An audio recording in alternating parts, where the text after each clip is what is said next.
स्वागत है आप सभी का फिर से एक नई दमदार सीरीज़ में, जिस सीरीज़ का थर्ड लेक्चर हम कंटिन्यू करेंगे। और आप सभी से रिक्वेस्ट है कि एक बार वीडियो को पूरा ज़रूर देखें और चैनल को सब्सक्राइब ज़रूर करें। चलते हैं नेक्स्ट क्वेश्चन की ओर। पहला क्वेश्चन जो है इस सीरीज़ का वो आपके स्क्रीन पर है।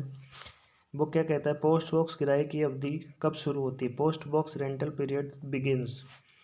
ये पूछ रहा है कि भाई आपने पोस्ट बॉक्स किराए पर ले लिया, उसकी किराए की अवधि कब से शुरू होगी? तो ऑप्शन नंबर ए जो है वो आपके पास है महीने के पहले दिन से, महीने के दूसरे दिन से, महीने के तीसरे दिन से, महीने के चौथे दिन से। तो आप भी जानते हो कि अगर कोई चीज़ अपन ने किराए पर ली है तो उसका किराया कहाँ से लगेगा? फर्स्ट डे से ही लग जाएगा। चलते हैं नेक्स्ट क्वेश्चन की ओर। नेक्स्ट क्वेश्चन आपकी स्क्रीन पर है। जब पोस्ट मास्टर किराया देने वाले को पोस्ट बॉक्स का नियत कर देता है तो उसे दिया जाना चाहिए। When the postmaster assigns the post box to the hirer, it should be given to him. क्या देगा भाई साहब? पोस्ट मास्टर ने क्या हुआ कि पोस्ट बॉक्स को किसी को दे दिया, किराए पर दे दिया, तो उसको क्या चीज़ देगा? आधार कार्ड थोड़ी देगा, मतदान कार्ड थोड़ी देगा, वितरण टिकट या फिर डाकघर आईडी कार्ड? क्या देगा भाई साहब? तो वो क्या देगा? उसको डिलीवरी टिकट देगा कि भाई ये आपका पोस्ट बॉक्स है और ये आपके नाम से रजिस्टर्ड हो चुका है, इसके लिए डिलीवरी टिकट उसको दिया जाएगा। चलते हैं नेक्स्ट क्वेश्चन की और। क्वेश्चन नंबर थर्ड कहता है, थर्ड नंबर क्वेश्चन कहता है, बड़े आकार के कारण किसी आर्टिकल को पोस्ट बॉक्स में नहीं रखा जा सकता तो उसे रखा जाएगा। Due to the large size, if an article can not be placed in the post box then it will be keeped. मान लो किसी आर्टिकल का साइज बहुत ज़्यादा बड़ा है और वो पोस्ट बॉक्स में नहीं मारा है, तो उसको कहाँ रखा जाएगा? ऑप्शन नंबर ए कहता है इन एचओ, बी कहता है इन बीओ, सी कहता है इन एसओ और डी कहता है इन डिलीवरी डिपार्टमेंट। कहाँ रखा जाएगा? डिलीवरी डिपार्टमेंट में उसको रखा जाएगा। चलते हैं नेक्स्ट क्वेश्चन की ओर। क्वेश्चन नंबर 4 क्या कह रहा है, यदि एक सप्ताह तक किराएदार टेंटेंट जो है पोस्ट बॉक्स से डाक की निकासी न करे तो कौन किराएदार टेंडेंट को सूचना जारी करेगा? If the tenant does not clear the post from the post box for a week then who will issue the information to the tenant. ये कह रहा है कि अगर मान लो आपने पोस्ट बॉक्स किराए पर ले लिया, किराएदार ने क्या हुआ, एक महीने तक उससे क्या हुआ, निकासी ही नहीं करी, डाक का भर गया वो पूरा, तो उसको सूचना कौन देगा? एसपी देगा, एएसपी देगा, पोस्ट मास्टर देगा या डीजी देगा? कौन देगा? पोस्ट मास्टर देगा। पोस्ट मास्टर लिखी चिट्ठी भेज देगा, भाई साहब आपने ये पोस्ट बॉक्स ऐसे ऐसे किराए पर लिया था और आप अब इससे क्या निकाल रहे हो, नियो डाक की निकासी नहीं कर रहे हो। तो अगला क्वेश्चन है क्वेश्चन नंबर 5 क्या कहता है, किराएदार द्वारा पोस्ट बॉक्स से एक सप्ताह तक डाक निकासी न करने पर सूचना किस माध्यम से दी जाएगी? Through which medium will the information be sent if the attendant does not clear the post from the post box for a week? अगर पोस्ट बॉक्स से अगर एक सप्ताह तक अगर किसी ने डाक नहीं निकाली है तो पोस्ट मास्टर उसको कैसे सूचना देगा? भाई खुद तो जाएगा नहीं, साधारण डाक, पार्सल डाक, रजिस्टर्ड डाक या अंतर्देशीय डाक, कौन से लेटर से उसको सूचना देगा? तो यही पूछा है। तो अपन जानते हैं डाकघर की जो मेन चीज़ क्या होती है, मेन चीज़ क्या होती है? अपनी रजिस्टर्ड डाक। चलते हैं नेक्स्ट क्वेश्चन की ओर। क्वेश्चन नंबर 6 क्या कहता है, यदि पोस्ट मास्टर द्वारा सूचना जारी करने पर भी किराएदार द्वारा पोस्ट बॉक्स से डाक निकासी नहीं की जाए तो डाक की डिलीवरी कैसे होगी? If the post master does not clear the post from the post box even after the notice is issued by the post master then the delivery of the post office delivery of the post. अगर मान लो registered letter के through post master ने किसी को सूचना दे दी कि भाई आप अपने लेटर मुझसे पोस्ट बॉक्स से क्या निकाल नहीं रहे हो, डाक नहीं निकाल रहे हो, और फिर भी बंदे ने डाक ही नहीं करी, निकासी नहीं करी, तो अब पोस्ट मास्टर क्या करेगा? अपने संबंधित पोस्टमैन को बोलेगा कि जा भाई उस पोस्ट बॉक्स से डाक निकाल और पार्टी को दे आ। अगले क्वेश्चन की तरफ चलते हैं। क्वेश्चन नंबर 7, किसी फर्म में किराएदार के पास लार्ज भाग में डाक आती है और उसमें एक से ज़्यादा पोस्ट बॉक्स ले रखा है तो सभी पोस्ट बॉक्स का नंबर कैसे होंगे? ये पूछा है। इफ ए फर्म और a tenant has mail in a large part and has taken more than one post box in it then the number of all the post boxes. मान लो आप हो, ठीक है, आपके पास बहुत सारी डाक आती है, आपने 2-3 पोस्ट बॉक्सेस क्या कर रखे हैं, किराए पर ले रखे हैं, तो आपके इन जो पोस्ट बॉक्सेस के जो नंबर है वो सेम होंगे या अलग अलग होंगे, ये बताना है। तो अलग अलग होंगे, समान होंगे, किराए के अनुसार होंगे, पोस्ट मास्टर के अनुसार होंगे। तो इस क्वेश्चन का जो सही आंसर क्या होगा, चाहे इक्वल होंगे, मतलब सभी पोस्ट बॉक्स के नंबर क्या होंगे, इक्वल होंगे, तभी तो आपकी डाक सही पते पर पहुंच पाएगी। चलते हैं नेक्स्ट क्वेश्चन की ओर। क्वेश्चन नंबर डी क्या कहता है, पोस्ट बैग संबंधी नियम पोस्ट ऑफिस गाइड पार्ट के किस सेक्शन में है? जो रूल्स हैं पोस्ट बैग से रिलेटेड, वो post bag rules are in which section of the post office guide part 1, section 1, section 2, section 3, section 4। Post bag से संबंधित नियम पूछ रहा है भाई साहब, कौन से सेक्शन में ये बताना है अपन को। तो ये सेक्शंस भी बड़े इंपॉर्टेंट हैं। Section number 1 PO guide part 1 का, वो किस बारे में बात करेगा, पोस्ट बैग के बारे में बात करेगा। चलते हैं नेक्स्ट क्वेश्चन की ओर। पोस्ट बैग की सुविधा उपलब्ध होगी, post box facility will be available, कहाँ उपलब्ध होगी, इन्हें आल एचओ में उपलब्ध होगी, बीओ में उपलब्ध होगी, सभी में, इन आल एसओ में उपलब्ध होगी, इन आल डिस्ट्रीब्यूशन पोस्ट ऑफिस में अवेलेबल होगी। तो आप मान लो किसी बीओ में जाकर के डायरेक्ट बोल देते हो भाई साहब कि मुझे पोस्ट बैग चाहिए, और बीओ वाला बेचारा कहाँ से आपको पोस्ट बैग देगा, वो कहाँ उपलब्ध होती है, सिर्फ डिस्ट्रीब्यूशन पोस्ट ऑफिस में उपलब्ध होती है। मतलब जहाँ ज़्यादा मात्रा में डाक आती है वहीं क्या होगी, पोस्ट बैग वगैरह की सुविधा उपलब्ध होती है। चलते हैं नेक्स्ट क्वेश्चन की ओर। क्वेश्चन नंबर 10 क्या कहता है, पोस्ट बैग में रखी हुई वस्तुओं का निपटारा किया जाएगा। The item placed in the post bag will be disposed of.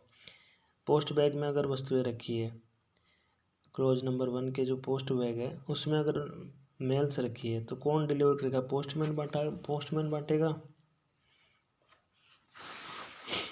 Post master के अनुसार, लेटर बॉक्स चपरासी के द्वारा दी जाएगी, या खिड़की पर वितरण के निर्धारित समय में। The item placed in the post bag will be disposed of. तो क्वेश्चन इसका सही आंसर होगा, कैसे होगा वैसा, पोस्ट बैग में रखी हुई वस्तुओं का निपटारा खिड़की पर वितरण के निर्धारित समय में ही आप उनको पोस्ट बैग से क्या कर सकते हो, अपने डाक की निकासी कर सकते हो। चलते हैं अगले क्वेश्चन की ओर। क्वेश्चन नंबर जो 11 है, 11 नंबर क्वेश्चन क्या कहता है, पोस्ट बैग के माध्यम से भेजी जा सकती है, can be send through post bag, unregistered letter, post card, inland letter, newspaper, packets. क्या भेज सकते हो भाई साहब पोस्ट बैग के थ्रू, ये बताना है अपन को।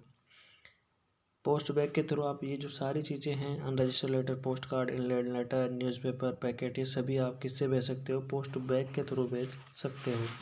चलते हैं नेक्स्ट क्वेश्चन 12 की ओर। पोस्ट बॉक्स का 3 महीने का जो किराया है वो पूछा है। Post box rent for 3 months. Option number A 50, B 100, C 150 और डी 200 रुपये। तो आपको बताना है पोस्ट बॉक्स का जो 3 महीने का जो किराया होता है वो कितना होता है, 50 रुपये होता है। चलते हैं नेक्स्ट क्वेश्चन की ओर। क्वेश्चन नंबर 13 क्या कहता है, 13 कहता है post box plus post bag का 3 महीने का संयुक्त किराया कितना है, ये पूछा है। The combined rent of post box plus post bag for 3 month is 50, 100, 150 या 80 रुपये। कौन सा है, कंबाइंड किराया पूछा है कि वो भी कितने महीने का, 3 मंथ्स। तो ऑप्शन नंबर डी जो है इस क्वेश्चन का सही आंसर हो जाएगा, वो है 80 रुपीज़। चलते हैं नेक्स्ट क्वेश्चन की ओर। पोस्ट बैग का 12 महीने का किराया पूछा है। अकेले पोस्ट बैग का 12 महीने का जो किराया है वो कितना है, post bag has 12 months rent, 50 rupees, 100 rupees, 150 rupees, 80 rupees. तो पोस्ट बैग का जो है 12 महीने का किराया कितना हो जाता है, 150 रुपया हो जाता है। चलते हैं नेक्स्ट क्वेश्चन की ओर। Post box plus post bag का 12 महीने का संयुक्त किराया पूछा है। अकेले पोस्ट बैग का तो कितना बताया था अपन ने, 150 रुपये। अब पूछ रहा है दोनों का कंबाइंड किराया पूछा है, किसी ने दोनों ही ले रखे हैं, बताओ कंबाइंड किराया कितना होगा, बताओ भाई साहब। तो आपका जो कंबाइंड किराया होगा वो कितना होगा, ऑप्शन नंबर सी में जो है 250 रुपये, ये कंबाइंड किराया होगा 12 महीने का। चलते हैं नेक्स्ट क्वेश्चन की ओर। क्वेश्चन नंबर 16 क्या कहता है, 16 कहता है उन स्थानों से भेजे गए संदेश वाहकों को वस्तुओं के सुपुत्र की जहां रोजाना डाकिया न जाता हो, डाकघर यदि चाहे तो प्राप्तकर्ता के खर्च पर ताले से थैला भेजने की व्यवस्था करेगा, डाकघर द्वारा उस थैले का शुल्क वसूल किया जाएगा।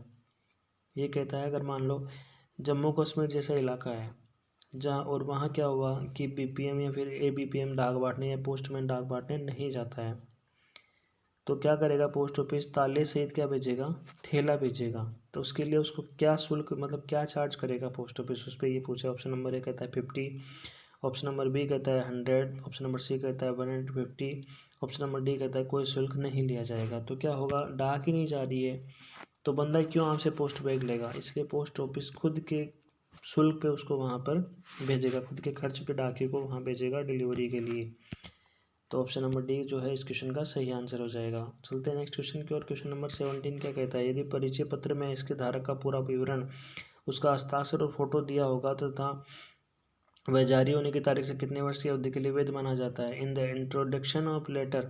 Introduction letter full details of its holder is signature and photo will be given and for how many years from the date of issue it will be concern valid eight.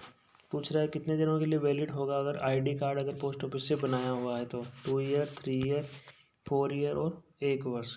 कई बार क्या होता है जैसे आप अननोन हो, मतलब unknown हो और आपको वहाँ के लिए आईडी चाहिए तो पोस्ट ऑफिस जो है वो आईडी भी बना करके देता है। ये सिर्फ उनके लिए है जिनके पास कोई आईडी वगैरह नहीं होती है अननोन पैलेस के लिए। तो ये जो आईडी है वो कितने ईयर्स की वैलिड रहती है ये पूछा है, 2 ईयर्स, 3 ईयर्स, 4 ईयर्स और 1 ईयर। तो इस क्वेश्चन का जो सही जवाब है वो होगा ऑप्शन नंबर बी, 3 ईयर्स के लिए आपकी जो वो आईडी है वो वैलिड रहेगी। चलते हैं नेक्स्ट क्वेश्चन की ओर। क्वेश्चन नंबर 18 कहता है नेक्स्ट डाक वस्तु मूल्य दे के अतिरिक्त जिस डाकघर के नाम वह भेजी गई है वह उस डाकघर में कितने महीने से अधिक नहीं रखी जाएगी। Invoice postage in addition to the value payable to the post office to which it is sent, it will not be kept in the post office for more than how many months। मतलब ये पूछा है अगर the nest डाक है, nest डाक कैसी है जिसकी कोई वीपीपी के अलावा है तो आप पोस्ट ऑफिस में उसको कितने दिनों के लिए रखा जा सकता है।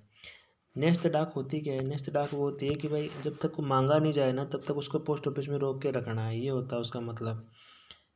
ठीक है, तो ये कितने दिन तक आप उसको रोक के रख सकते हो, 1 महीने के लिए, 2 महीने के लिए, 3 महीने के लिए, 4 महीने के लिए, ये पूछा है। तो आपको पता है अगर मांगे जाने तक रोके जाता है तो 1 महीने के लिए रखा जाता है। अगर कोई वीपी है, इसने वीपी के एक्सेप्शन पूछा है मतलब इसके अलावा पूछा है तो अब 1 महीने के लिए रोक सकते हो नॉर्मल डाक को। तो अगर वीपी है तो वीपी जो है वो 7 दिन से ज़्यादा नहीं रुकेगी, चाहे कैसी ही डाक हो। नेस्त डाक के बारे में पूछा, नेस्त डाक वही होती है जिसमें क्या होता है मांगे जाने तक, रोके जाने तक। नेस्त डाक अंकित मूल्य दे डाक वस्तु किस धारा के उपधारा 1 के शर्त के अनुसार उस डाकघर में केवल 7 दिन की अवधि के लिए रखी जाती है। आगे ना देखो question, according to the condition of subsection 1 of which section trusted post face value payable postal article is keeped in the post office only for a period of 7 days. पूछ लिया ना, कौन सी धारा है जिसमें आप वीपी को 7 दिन तक ही नेस्ट डाक की जो वीपी है उसको 7 डेज तक रख सकते हो, कौन सा सेक्शन है वो इस बारे में बात करता है। तो ऑप्शंस है आपकी स्क्रीन पर, सेक्शन 196, 195, 194 और 193। जो इस क्वेश्चन का सही जवाब होगा वो क्या होगा, 194। 194 सेक्शन जो है वो क्या बात करता है कि जो नेक्स्ट डाक में जो वीपी वगैरह आती है रोके मतलब मांगे जाने तक रोके जाने वाली, उसमें आप 7 डेज से ज़्यादा नहीं रोक सकते। ये सेक्शन नंबर 194 इसकी बात करता है। ऑप्शन नंबर क्वेश्चन नंबर 20 है आपकी स्क्रीन पर, संदेश वाहक को रजिस्ट्री आदि वस्तुओं का वितरण निम्न स्थिति में किया जाएगा। The distribution of items like registry etc to the messenger will be done in the following situation. पूछ क्या रहा है, पूछ ये रहा है कि भाई मान लो मैं हूँ या फिर आप हो, आपने किसी पार्टी को दूसरे बंदे को भेज दिया कि मेरी डाक लिया पोस्ट ऑफिस से। ये पूछ रहा है किस कंडीशन तक ही आपको ये डाक मिल पाएगी, ये पूछा है। तो ऑप्शन नंबर 1 कहता है पोस्ट मास्टर अगर आपको बोल दे, पोस्ट मास्टर को लिखित में दे दोगे आप, तब आपके मैसेंजर को दे देगा। संदेश वाहक को बोलने पर कोई आकर के कहता है फलाने आदमी की डाक दे दो। डी कहता है इनमें से कोई नहीं।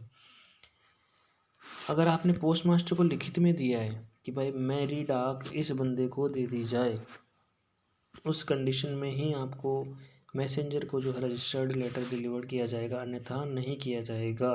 तो ऑप्शन नंबर बी जो है क्वेश्चन नंबर 20 का राइट आंसर हो गया।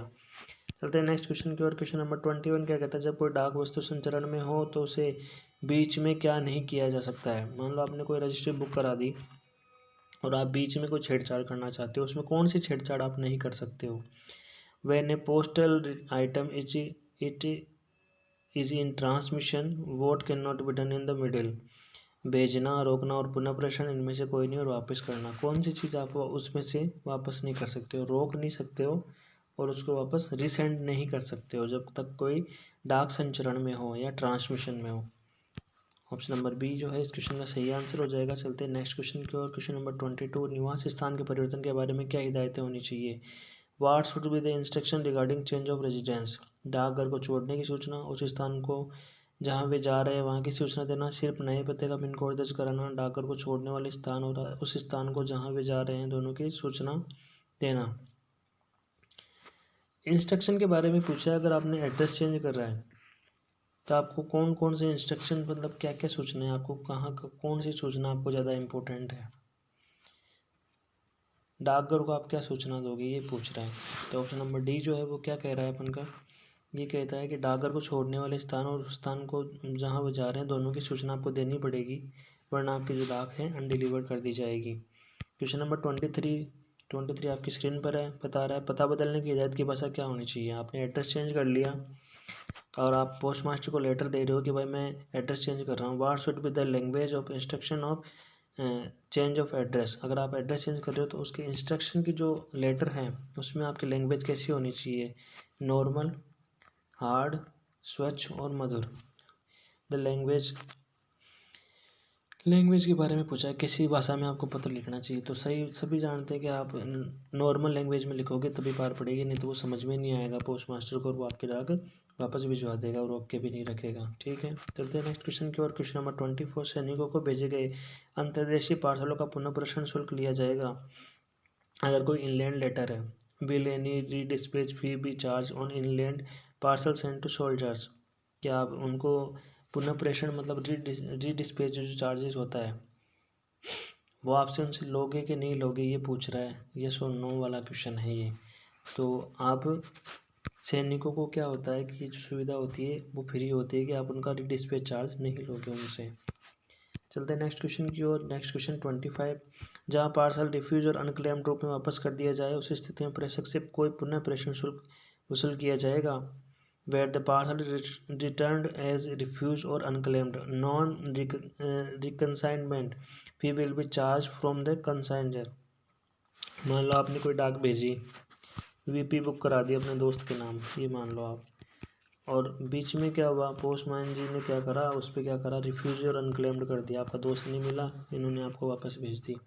तो आपसे कोई पुनः प्रेषण शुल्क थोड़ी लगा, यहाँ से यहाँ तक आने की जो जो चार्जेस है वो थोड़ी लिया जाएगा, ये पूछ रहा है। तो अपन जानते हैं वीपी को तो अपन रिफ्यूज़ कर सकते हैं, तो उस पर कोई एक्स्ट्रा चार्जेस कस्टमर्स को नहीं देना होता है। तो ऑप्शन नंबर ए जो है वो सही आंसर है। नेस्त डाक से अभिप्राय क्या है, what is a mean by post resistance. ये बात आ गई, देखो नेस्त डाक से क्या अभिप्राय है, अजनबी व्यक्तियों को सुविधा देने से, यात्रियों को सुविधा देने से, राहगीरों को सुविधा देने से, या विकल्प 1 और 2 दोनों। तो मैंने बताया था आपको वेस्ट नेस्त डाक होती क्या है कि जब तक कोई आदमी आकर के पोस्ट ऑफिस में मांगे नहीं ना तब तक आपको वो डाक देनी नहीं है, वही है, तब तक आपको उसको रोक के रखना है, वही नेस्त डाक होती है। तो ये किसकी सुविधा के लिए होता है, एक तो अजनबी व्यक्तियों के लिए होता है और एक यात्रियों को सुविधा देने के लिए होती है। गेले चलते आदमियों को सुविधा देने के लिए नहीं होती है, यात्रियों को सुविधा देने के लिए होती है। ऑप्शन नंबर ए और बी जो है वो इस क्वेश्चन का सही आंसर हो जाएगा।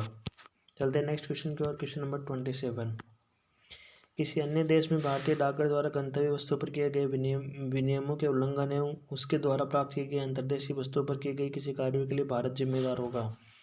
मान लो आपने विदेश में डाक भेज दी और वहाँ उन पर कोई कार्यवाही हो रही है, उसके लिए क्या इंडिया को जिम्मेदार थोड़ी होगा, ये पूछा है। India shall be liable for any action taken by the Indian post office in any other country on the goods of destination and for any action taken by them on the inland goods received by them। मतलब आपने कोई सामान भेज दिया और उस पर उन्होंने एक्शन ले लिया कि भाई आपका ये सामान ऐसे ऐसे इन इन चीज़ों को फॉलो नहीं करता, इन कंडीशन टर्म्स एंड कंडीशन को फॉलो नहीं करता है, तो अगर वो एक्शन लेते हैं तो इसके लिए इंडिया जिम्मेदार होता है कि नहीं होता, ये पूछ रहा है ये। तो अपन क्या कहेंगे कि नहीं होता, इंडिया की कोई जिम्मेदारी नहीं होती है, क्योंकि वो कस्टम्स के थ्रू गुजरता है तो वहाँ सब कुछ चेकिंग की सुविधा होती है, तो इंडिया उस चीज़ के लिए जिम्मेदार नहीं होता है। नेक्स्ट क्वेश्चन 28 आपकी स्क्रीन पर है।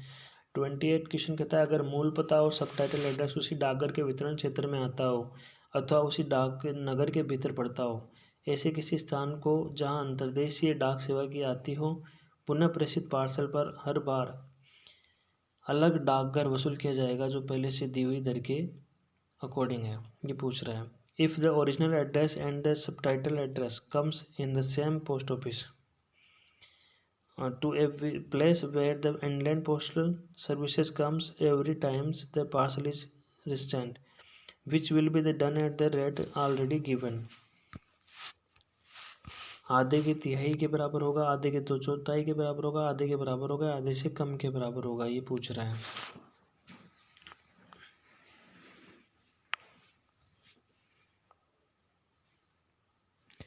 रीडायरेक्शन फीस पूछिए भाई साहब, अगर आपका पोस्ट ऑफिस उसी के अंदर पड़ता है, मतलब उसी वितरण क्षेत्र में पड़ता है, तो उसकी रीडायरेक्शन फीस पूछिए। ठीक है, तो ये कितनी ली जाएगी, आधे के बराबर ली जाएगी, half of the previous.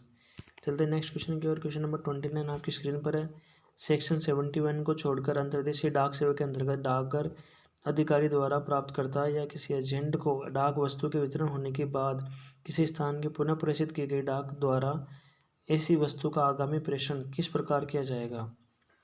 After the delivery of the postal item to the recipient और any agent under the inland postal services, how will the subsequent dispatch of such an article be done by the resident post of any place। जो section 71 है उसमें inland letter की conditions के बारे में पूछा है, तो उसको आप कैसे दोगे, किस कंडीशन में, रीडिस्पैच की हुई या पुनः प्रेषित की गई डाक द्वारा, उसको आप कैसे दोगे, मतलब रीडायरेक्टेड अगर कोई डाक है, ठीक है, इनलैंड लेटर है, उसके लिए आप कोई शुल्क वुल्क थोड़ी लोगे, ये पूछा है। रीडायरेक्ट तो कोई भी कर सकता है, तो वो क्या होता है, शुल्क से फ्री होता है। क्वेश्चन नंबर 30 आपकी स्क्रीन पर है। प्राप्तकर्ता अपने संदेश वाहक को अपनी ओर से हस्ताक्षर करने का अधिकार प्रदान न करे तो, if the recipient does not provide his messenger with the duty to sign on his behalf. कह रहा है कि आपने किसी मैसेंजर को भेज दिया डाक लेने के लिए और आपने ये कह के नहीं भेजा कि भाई तुम मेरे साइन मत करना, तो उस कंडीशन में क्या होगा, संदेशवाहक हस्ताक्षर करेगा, संदेशवाहक प्राप्तकर्ता से हस्ताक्षर करा के लाएगा, ऊपर के दोनों सही है, इनमें से कोई नहीं है, ये पूछा है। बताओ भाई साहब, मतलब मैसेंजर ने मना कर, मतलब आपने मना कर दिया है कि भाई तुम मेरे साइन वहाँ करके मत आना, तो क्या करना पड़ेगा, मैसेंजर को आपके साइन करवा के लेके जाने पड़ेंगे। ऑप्शन नंबर बी जो है इस क्वेश्चन का सही आंसर हो जाएगा। चलते हैं नेक्स्ट क्वेश्चन की ओर। क्वेश्चन नंबर 31, प्राप्तकर्ता से मिली ऐसी हिदायत को जिसमें उन्होंने अपने अलावा अन्य व्यक्तियों को वस्तुएं दिए जाने और मनी ऑर्डर भुगतान किए जाने का डाकघर को अधिकार दिया हो, वह कितनी अवधि के लिए वैध माना जाएगा। Such instructions received from the recipient in which they have given authority to the post office to deliver goods to person other than themselves and to make money order payments shall be deemed to be valid for। ये पूछ रहा है, आप चले गए कहीं पर, आपने कह दिया कि भाई मेरी डाक पोस्ट ऑफिस में लिख करके दे दिया कि मेरी जितनी भी डाक आती है वो इस बंदे को दे देना, जितने मनी ऑर्डर आते हैं वो इस बंदे को दे देना।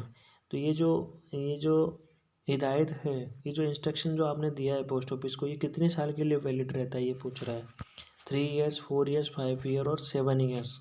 तो ऑप्शन नंबर ए जो है वो इस क्वेश्चन का सही आंसर हो जाएगा। आप 3 साल तक ही किसी को अपनी डाक दिलवा सकते हो। क्वेश्चन नंबर 32 क्या कहता है, शैक्षणिक संस्थानों के विद्यार्थियों और निवासियों को भेजी गई रजिस्ट्री वस्तुएं और पार्सल किसके अनुमोदन से संस्था के अध्यक्ष की या अन्य व्यक्ति को जिसे संस्था का अध्यक्ष यथोचित रूप में अधिकृत करे।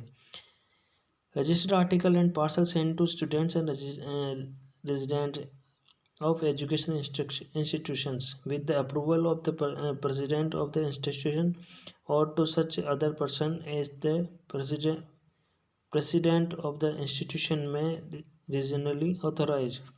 पूछ रहा है, आप किसी कॉलेज वगैरह में पढ़ते हो, आपकी डाक आई, ठीक है, तो आपकी डाक जो है सीधे आपको नहीं दी जाती है, वो किसको दी जाती है, पहले आपका जो वहाँ का अथॉरिटी होता है उसको दी जाती है। अथॉरिटी को ये जो अधिकृत है, मतलब अथॉरिटी को देने का अधिकार है, वो कौन डिसाइड करेगा, ये पूछ रहा है। ये SP, SSP, ASP, head of circle. बताइए, जो अपना हेड ऑफ सर्किल होता है वही डिसाइड करता है कि भाई अथॉरिटी को डाक देनी है कि नहीं देनी है, ये सब कुछ अथॉरिटी हेड ऑफ सर्किल के द्वारा डिसाइड की जाती है। चलते हैं नेक्स्ट क्वेश्चन की ओर। क्वेश्चन नंबर 33, परिचय पत्र जारी किए जाने के लिए आवेदन पत्र दिए जा सकते हैं। Application for the issue of ID card can be given HO, SO, BO और बोथ HO एंड SO। पूछ रहा है कि आपको आईडी कार्ड चाहिए, आप न्यू हैं पोस्ट ऑफिस के आसपास या फिर किसी एरिया में नए हैं, आपको पोस्ट ऑफिस से आईडी बनवानी है अपनी वहाँ की, तो ये कौन इश्यू करेगा? एचओ इश्यू करेगा, एसओ करेगा या बीओ करेगा? बीओ में तो आपने नाम सुना ही नहीं होगा कि बीओ भी करता है। तो एचओ और एसओ ही क्या करता है, किसी बंदे को आईडी बना करके देता है। तो ऑप्शन नंबर डी जो इस क्वेश्चन का सही आंसर हो जाएगा, बोथ एचओ एंड एसओ। चलते हैं 34 नंबर क्वेश्चन की ओर। क्वेश्चन नंबर 34 क्या कहता है? नेक्स्ट डाक मानी जाएगी, post distance will be considered, मांगे जाने तक रखे जाने के लिए, आने की प्रतीक्षा करने के लिए, डाक के नाम संबंधित वस्तुएं भी, उपरोक्त में से सभी। जैसे मैंने बताया पोस्ट डिस्टेंट होती क्या है? पोस्ट डिस्टेंट वो होती है जिसमें क्या होता है कि जब तक प्राप्तकर्ता आकर के आपसे कोई वस्तु मांग नहीं लेता है, तो ये क्या हो सकता है, ये डाकघर के नाम से भी आ सकती है। उस पर लिखा जाता है वेट, भाई कोई आएगा लेने के लिए, तब तक प्रतीक्षा करो, मांगे जाने तक रखे जाने के लिए होती है।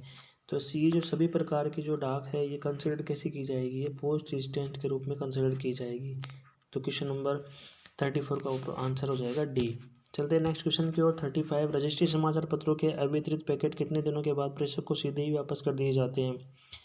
अगर after how many days the undelivered packets of registered newspaper are return directly to the sender. Sender को जो है रजिस्टर्ड न्यूज़पेपर के अगर कोई बंडल है वो डिलीवर्ड नहीं हुए तो उनको कितने दिनों तक आप रोक के रखोगे और फिर बाद में सेंडर को रिटर्न कर दोगे? इसलिए पूछा है बी 14 दिन, 7 दिन, 15 दिन, 3 दिन।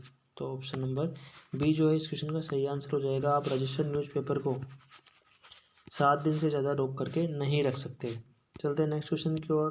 क्वेश्चन नंबर 36, हर सर्किल का मुख्यालय में जनता की शिकायतों पर समुचित रूप से स्थान दिया जाए, इसे सुनिश्चित करने और निपटान में शीघ्रता करने के लिए किस अधिकारी को नियुक्त किया गया है? सर्किल पे एक अधिकारी नियुक्त होता है जो क्या करता है, जनता की शिकायतों को सुनिश्चित करता है और उनको क्या करता है, निपटारा करता है। Which officer is appointed to ensure that every circle headquarter is properly placed on the complaints of the public and the expected their disposal? कौन होता है वैसा? पोस्ट मास्टर जनरल, डाक निरीक्षक अधिकारी, सर्किल अधिकारी या डायरेक्टर जनरल? किसको नियुक्त किया जाता है किसके लिए? शिकायतें और जनता की शिकायतों को निपटान में शीघ्रता करने के लिए। कौन से अधिकारी को? तो डायरेक्टर जनरल को नहीं होगा, पोस्ट मास्टर जनरल खुद काम नहीं करेगा, डाक निरीक्षक अधिकारी काम नहीं करेगा, तो सर्किल अधिकारी, सर्किल लेवल पर सर्किल अधिकारी बनाया जाता है जो क्या करता है कि जनता की शिकायतों को देखता है। चलते हैं नेक्स्ट क्वेश्चन की ओर। क्वेश्चन नंबर 37, सभी डाकघरों में डाकघर का कार्यकाल के दौरान सुझाव और शिकायतें दर्ज करने के लिए क्या रखी जाती है? What is gift in all the post offices for lodging suggestion and complaints during the tenure of the post office? वितरण बुक, लॉन्ग बुक, शिकायत पुस्तक और रजिस्ट्री किताबें। पूछ रहा है कि अगर आपको पोस्ट ऑफिस में गए आपको किसी के खिलाफ कंप्लेंट करनी है, ठीक है, तो अब कंप्लेंट करने के लिए आपको क्या चाहिए, वहाँ से क्या मांगोगे आप, या फिर क्या होनी चाहिए वहाँ? तो आपके पास क्या होनी चाहिए? शिकायत पुस्तिका हर पोस्ट ऑफिस में होनी चाहिए। यही है इस क्वेश्चन का सही आंसर सी। चलते हैं नेक्स्ट क्वेश्चन की ओर। क्वेश्चन नंबर 38, देय रकम के भुगतान के इनकार किए जाने पर डाकघर को जो उपाय करना है उसका उल्लेख। वो सेक्शन पूछा है जिस सेक्शन में अगर कोई वीपी की रकम देने से इनकार करता है और मना कर देता है कि भाई मैं नहीं दूंगा, ठीक है, तो उसका कौन से सेक्शन के अकॉर्डिंग आप उस पर एक्शन लोगे, ये पूछा है।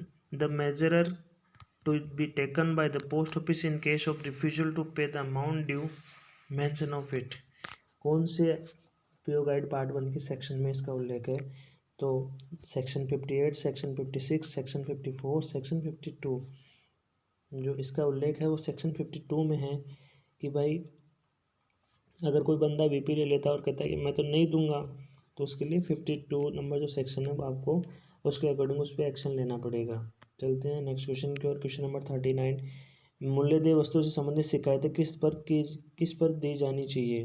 Complaints related to waybill should be given on. ये पूछ रहा है कि अगर कोई वीपी आई है उसके अगर अकॉर्डिंग आपको कंप्लेंट करनी है तो आपको कहाँ कंप्लेंट करनी होगी? जहाँ से वस्तु बेची गई है, जहाँ के लिए वस्तु बेची गई है, बोथ 1 और 2, नन ऑफ दीज। देखो आपको कंप्लेंट अगर देनी है वीपी के अकॉर्डिंग, ठीक है, जिनका वैल्यूएबल होता है, तो आप सिर्फ वहीं दे सकते हो कि जहाँ से ये आर्टिकल आया है ना, उस पोस्ट ऑफिस को ही आप कंप्लेंट दे सकते हो। अदरवाइज और कहीं नहीं दे सकते हो। तो इस क्वेश्चन का सही आंसर क्या हो जाएगा? ऑप्शन नंबर ए। चलते हैं नेक्स्ट क्वेश्चन की ओर, क्वेश्चन नंबर 40 और इस सीरीज़ का लास्ट क्वेश्चन। मुझे लग रहा है आप थोड़े बहुत बोर हो गए, क्योंकि मुझे भी पता है पीओ गाइड पार्ट 1 थोड़ा बोरिंग है। वीपी डाकघर द्वारा भेजी गई शिकायतों का डाक बार का भुगतान।